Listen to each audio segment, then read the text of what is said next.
তো হ্যালো বন্ধুরা, কেমন আছেন সবাই? আশা করি সবাই ভালো আছেন। তো বন্ধুরা, আজকে আমি কথা বলবো অশরীরীর অভিশাপ নিয়ে। তো চলো ভিডিওটা শুরু করা যাক। একজন তরুণ ব্লগার বা সাংবাদিক একটি পুরনো ভৌতিক বাড়ির রহস্য উদ্ঘাটনের জন্য সেখানে রাত কাটানোর সিদ্ধান্ত নেয়।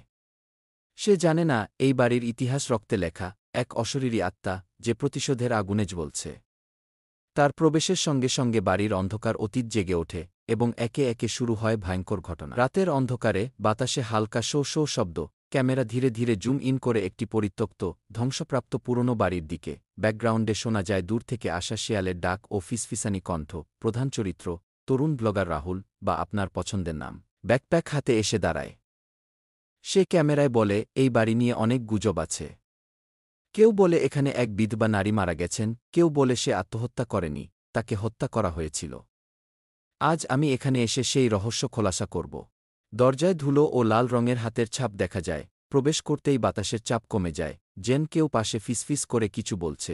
দেয়ালে পুরনো পেইন্টিং ঝুলছে, কিন্তু সেগুলো অদ্ভুতভাবে ভিন্ন ভিন্ন সময় বদলে যাচ্ছে।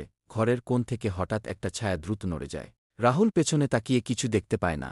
রাহুল বাড়ির বিভিন্ন অংশ এক্সপ্লোর করতে থাকে। একটি পুরনো আয়নার সামনে দাঁড়িয়ে যখন ভিডিও রেকর্ড করছে, তখন সে নিজের প্রতিবিম্বের পরিবর্তে অন্য কারো ছায়া দেখতে পায়। হঠাৎ পেছন থেকে এক ঠান্ডা বাতাসের ঝাপটা লাগে, যেন কেউ ফু দিয়ে দিচ্ছে। আয়নাতে মেয়েটির ছায়া ঝাপসা হয়ে যায় এবং আয়নাটি নিজে থেকেই ফেটে যায়। আতঙ্কিত হয়ে রাহুল দৌড় দেয়, কিন্তু দরজা আপনা আপনি বন্ধ হয়ে যায়। রাহুল একটি পুরনো ডায়েরি খুঁজে পায়, যার পাতাগুলোতে লেখা, আমি সুধা, এই বাড়ির শেষ বাসিন্দা। আমার ভালোবাসাকে বিশ্বাসঘাতকতা করেছে, আমাকে মেরে ফেলা হয়েছে, আর এখন আমি মুক্তি চাই। ডায়েরির পাশে একটি পুরনো ছবি, যেখানে এক সুন্দরী যুবতী লাল শাড়িতে দাঁড়িয়ে আছে। হঠাৎ পাশের ঘর থেকে ফিসফিসানি শুরু হয়, তুইও বিশ্বাসঘাতক, তুইও মরবি। রাহুল ভয় পেয়ে যায়, তার হাত পা ঠান্ডা হয়ে আসে। ছাদের দিক থেকে এক নারীর কান্নার আওয়াজ আসে। রাহুল দৌড়ে উপরে ওঠে এবং দেখে, এক নারী সাদা ছায়ার মতো দাঁড়িয়ে আছে, মুখ ঢেকে গেছে চুলে। ধীরে ধীরে সে ঘুরে দাঁড়ায়, চোখ দুটি রক্তের মতো লাল। সে বাতাসে ভাসতে থাকে এবং রাহুলের দিকে এগিয়ে আসে। রাহুলের ক্যামেরা কেঁপে ওঠে এবং সবকিছু অন্ধকার হয়ে যায়।